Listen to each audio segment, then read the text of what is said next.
पहला पाठ राजाओं का दूसरा ग्रंथ 5 वचन 1 से 15। अराम के राजा के सेनाध्यक्ष नामान को अपने स्वामी का सम्मान तथा कृपा दृष्टि प्राप्त थी, क्योंकि प्रभु ने नामान द्वारा अरामियों को विजय दिलाई थी।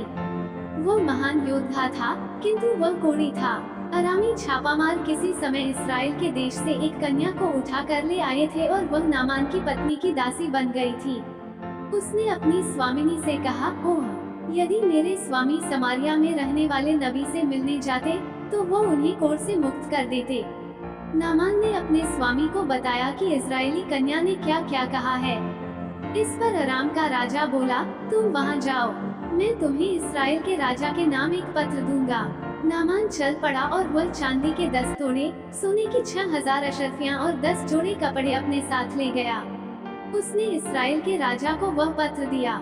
उसमें ये लिखा था, मैं इस पत्र के साथ अपने सेवक नामान को आपके पास भेजता हूँ, जिससे आप उसे कोढ़ से मुक्त कर दें। इसराइल का राजा पत्र पढ़ते ही अपने वस्त्र फाड़ कर बोल उठा, मैं तो ईश्वर नहीं हूँ जो मार और जिला सकता है, तो उसने किसी को कोढ़ से मुक्त करने के लिए मेरे पास क्यों भेजा है?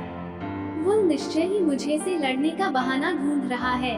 जब ईश्वर भक्त एलीशा को ये पता चला कि इसराइल के राजा ने अपने वस्त्र फाड़ डाले हैं, तो उसने राजा के पास ये कहला भेजा, आपने क्यों अपने वस्त्र फाड़ डाले हैं?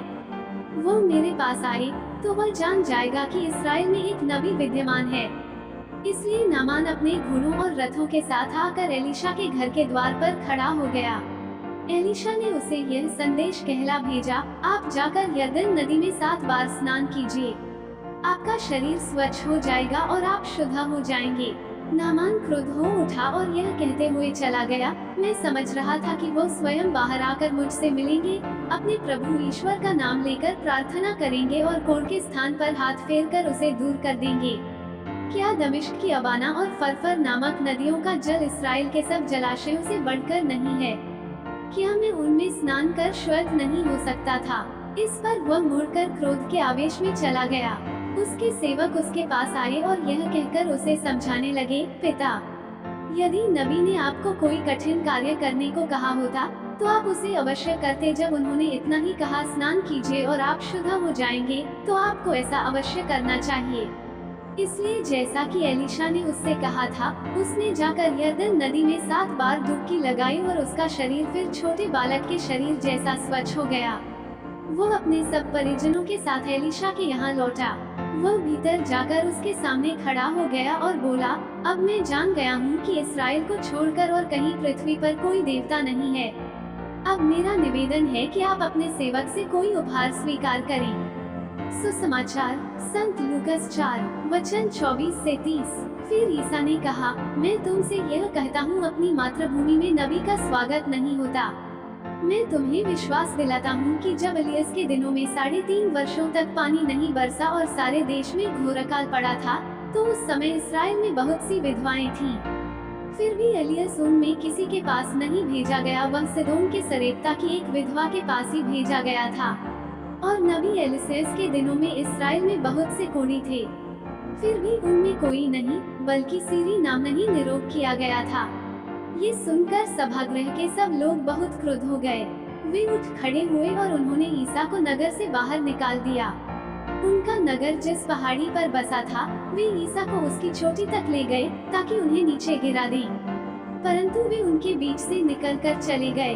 मनन चिंतन। घर की मुर्गी दाल बराबर। हम आसानी से उपलब्ध होने वाली किसी भी चीज को महत्व नहीं देते हैं। हम उस ऑक्सीजन को महत्व नहीं देते जो आसपास की हवा में उपलब्ध है। नदी के किनारे रहने वाले लोग पानी की कद्र नहीं करते। हम जानते हैं कि ताजी और स्वच्छ हवा कीमती है, और फिर भी चूंकि यह हमारे चारों ओर उपलब्ध है, इसलिए हम इसको महत्व नहीं देते हैं। इजरायली लोग नबी एलियाह से काफी परिचित थे, लेकिन उन्होंने अकाल के समय यह नहीं सोचा कि नबी उस मुसीबत से उबरने के लिए उनकी मदद कर सकते हैं। परंतु सरेप्ता की एक विधवा ने इस नबी की महानता को पहचान लिया और बदले में उनके द्वारा ईश्वर ने उसे आशीष दी। इसराइल के कोढ़ी नबी एलीशा से परिचित थे और उन्हें इस नबी की उनको कोढ़ से शुद्ध करने की शक्ति का एहसास नहीं था। सीरिया के नामना नामक कोढ़ी ने एलीशा की शक्ति को पहचाना और उसके द्वारा शुद्ध किया गया।